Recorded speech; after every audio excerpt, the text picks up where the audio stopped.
మొన్న ఎంపీ గారు ఆదిలాబాద్ ఎంపీ గారు ఆదిలాబాద్ ఎమ్మెల్యే గారు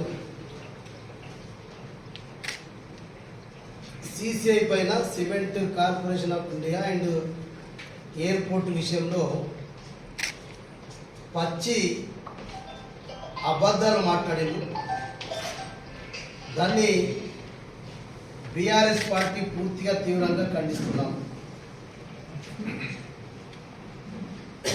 గూడెం నగేష్ గారు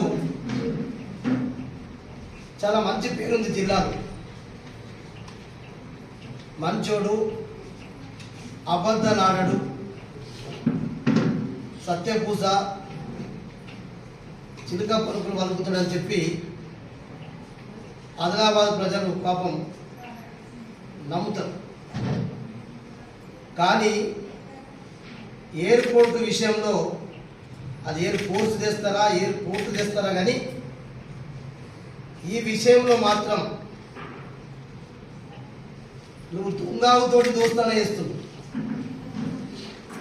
దొంగ వెంబడి పోతే మంచి కూడా దొంగగా అవుతుంది. అరే దొంగ ఆవుతోటి వచ్చినట్టు దొంగనే అన్నట్టు అయిపోతుంది.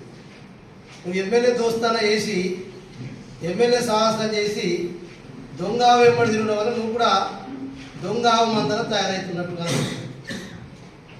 అందుకొరకే ఎంపీ గూడెం నగేష్ గారిని నేను ఈ మీడియా ద్వారా సవాల్ చేస్తున్నా.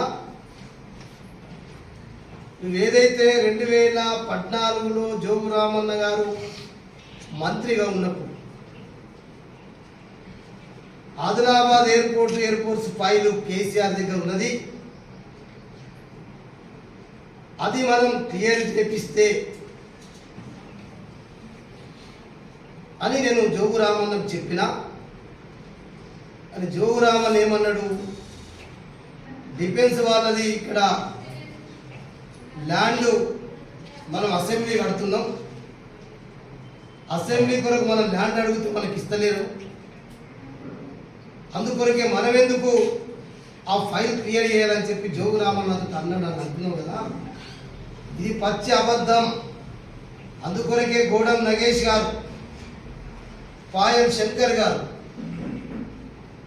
నువ్వు మీ జాతరలో మీ సొంత ఊళ్ళో శివాలయం కట్టినావు కదా, నువ్వు శివుణ్ణి నమ్ముతావు కదా, నేను కూడా పక్క శివుణ్ణి నమ్మేటటువంటి నేను శివభక్తుని, నేను ప్రమాణం చేస్తా.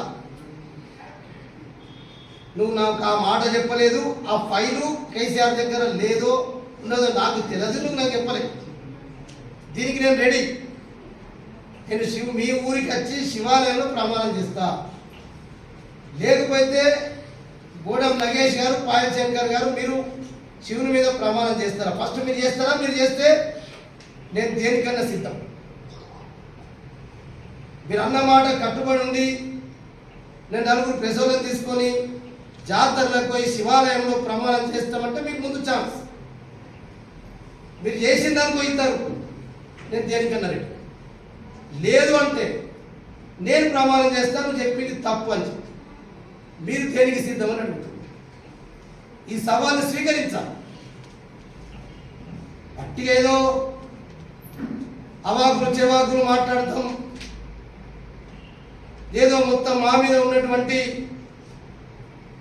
నేపాన్ని బీఆర్ఎస్ పార్టీ గతంలో ప్రభుత్వంలో నెట్టేద్దామని చెప్పి అనుకుంటే ఎన్ని రోజులు కొనసాగుతుంది? ఎన్ని రోజులు ఈ అబద్ధాల మాటలు సాగుతాయి? ఖబర్దార్ గూడెం నగేష్ గారు, పాయం శంకర్ గారు, మీరు మాట్లాడే ముందు మీకు ఎయిర్పోర్ట్ విషయంలో చెప్పిన కదా